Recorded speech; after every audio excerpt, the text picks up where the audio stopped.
But there's another dimension to this attention. It is called feeling attention, because attention can just be abstracted I see.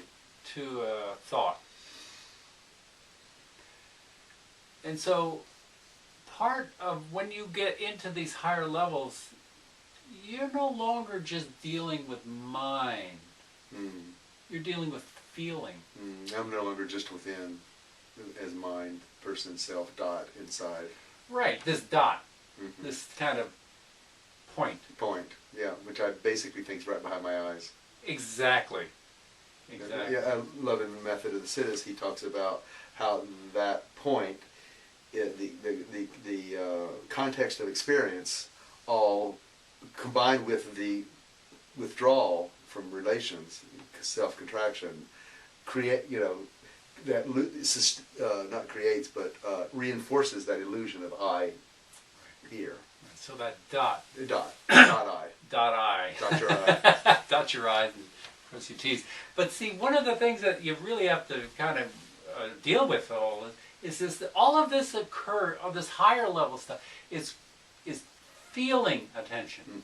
Because you can't get to the levels when you're still stuck with this. That's why these things have to be released to really truly get. So a lot of people do disassociation. So that would be the 6th stage error, dissociation, where you just like you go to the inverted cave of dissociation. Is that what he would call the 6th stage error? Well, he talks about the 6th stage. I'm talking about the 3rd stage error.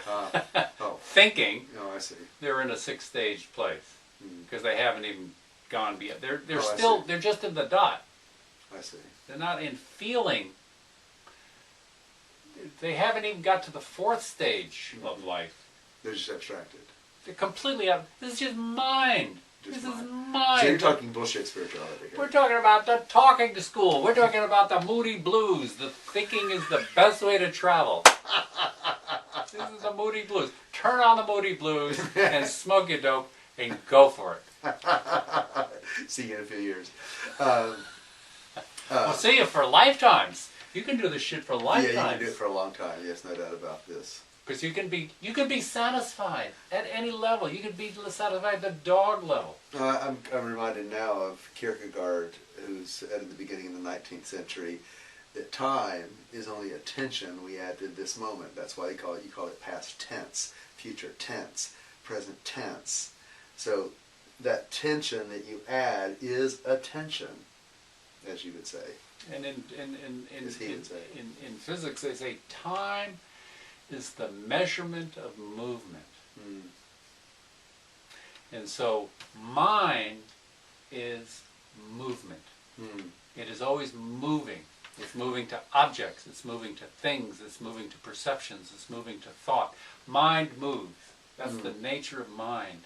That's the nature of attention on the subtle level of mind. But mind is always... That's why today everybody's attention deficit, because it's just so much going on. Mind is just turned on and stimulated and has no discipline of attention. There's no discipline of mind because you're completely absorbed in the stimulation of mind. Well, this I remember, correct me if I'm wrong, didn't Adi Da once upon a time say that mind or thought is all hung on the pole of attention? Yeah, language and it's all of it. Hung on the pole of attention. Can you speak to that? Of eye or attention, it's the same thing. So the pole of attention looks just like I. Exactly right. Point. I think I'm right. Where are we pointing? Okay, well let's start going through the beyond the Adi Da, transcending all this wisdom of his that we've been so graced to receive. What about the transcendence of attention?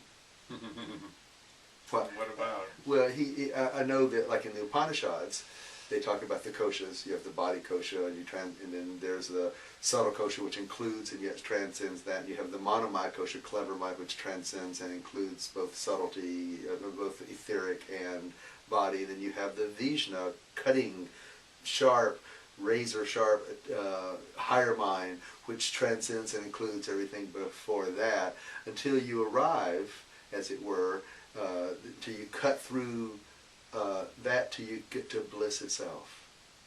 Now, a lot of people who read the Upanishads say that's the goal, but a finer reading of the Upanishads is to penetrate even that bliss, because it's called Ananda Maya Kosha, and the penetration of that then is, so that Ananda would be the right side of the heart. I'm guessing here relative to this same framework, because it's this, as he calls it, the soul in the heart, or the self in the heart, the last ego in the heart. So there's still that Maya, there's still that illusion, the last dot, same dot, your eye, in the heart. And how do we, that penetration of that, now my understanding is that's the feet of the Guru sits there, that when you, still I, can surrender at his feet, that's where it would be. Right, so that metaphorically and symbolically and some kind of actually. Yeah. So, and then also he says along the lines, when there is contemplation in the infinitesimal locus of the right side of the heart, then the feeling of being becomes magnified as transcendental consciousness. So let's start talking about this transition, this penetration of that last Maya. The doorway. The doorway. The last doorway. Mm-hmm. Where he says you have to leave your shoes at his doorway. Properly set. And they have to be in order. Right. Gotcha. So to even speak about this in the ancient tradition was only in a cave with a realizer who would actually transmit his room or his place or that doorway, because you would have to be at that doorway.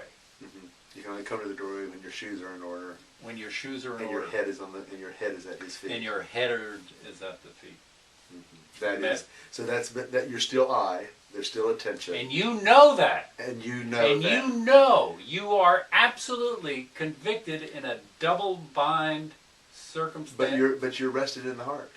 You are simultaneously in a 6-stage realization, but you are completely, you understand, absolutely, unequivocally trapped in the attention.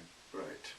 The bind of attention. You are absolute convicted. You are absolute conviction of that dot. You cannot get in, and you cannot get out. You cannot get rid of. You can forget it for a moment. You can but because even that is a movement. Then you check. Oh, did I do it? Even that is a movement, and you realize that any movement. So you're fucked. Of attention. You cannot even go in. You can't get out. You're in it. As he says, there's only 2 places to go, and that is suicide or peace. You're going to go for peace. You want. So it's a faux peace then. I mean, a great faux peace. Oh, absolutely. Okay, I give up. I give up. I give up. I give up. I just want peace, please, please, please. But who's this one calling for peace? And that's where the grace of the Guru comes in. That's where the grace of God comes in. And prior to that, you've experienced all the demons. Prior to that, you've experienced all the attractions. Prior to that, you've been tested. You've been tested, like the Buddha at the Buddha at his Bodhi tree. All the attractions come. You can have me, baby. All the warriors come to you. You've gone through all of that. All of that. So and now you're rested at the heart. And doorway. Well, if it's in the right side of the heart, that's you're there, but you're at the threshold. But you're also recognizing that you're also attention. So how do you get through the door? The Guru. The Guru. One who is already grace. The one who is already.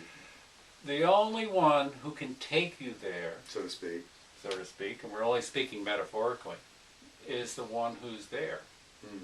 And that's, so to speak. so to speak. Which is always a paradox because you're always there. This is your nature. This is not, and what you are beginning to understand on the subtler level, that you're doing this. There's this sense, and it's only in the dissolving, but you can't dissolve attention. You are attention. So here we have the ultimate paradox. Well, he says, then the feeling of being, which I can experience, the feeling of being. Then, but when there's meditation in that infinitesimal locus of the right side of the heart, then the feeling of being becomes magnified as transcendental consciousness. I would ask, don't all these great sages talk about transcendental consciousness? Absolutely, yes. So where are they short? What do they not see? Well, depending on what their teaching is and what their realization is, they can be they can be in the light. They can be in a divine, ecstatic state of samadhi, of bliss, of being right here. Yeah, of staying in the heart, as it were, so to speak. Or well, this is well, I mean but the here this I associate with fifth stage. But that connects here. That connects here. Okay, but there's others that would say they're just resting in the heart in infinite heart consciousness. Is that You can say that. you can say that, but you're still I. You're saying. So there's the feeling of being. So tell us then how Adi Da's critique of this cave, as it were, realization. Because a lot of people read sixth stage, not just sixth stage. We just went from fifth to sixth. So. I know, but I'm just saying, a lot of people read lots of excellent and true sixth stage teachings. This is down at the local comic book store. Well, I'm not. But not the comic book store aside, and abstract bullshit spirituality aside, the great sixth stage tradition, which are very, very, very, very rare. Rare. I mean, this is not like. I mean, we got universal knowledge now, just banded it out. Around, right? But when we're speaking about sixth stage stuff, we can put on 1 or 3, 5 hands of people and fingers of whatever of Ramana Maharshis and other great saints and sages. And we're speaking about sages now. We're speaking about those in the transcendental state of being, Right. which have totally transcended the forms of body and mind and identification with all of this. But they're still not. This is still not. There may be premonitory seventh stage indications in here, but what are they missing, so to speak? We're not really missing anything other than what, it's kind of a ridiculous point to this. Yeah, for us to make. For clicking clack to talk. For us to say, what are they missing? Yeah, right.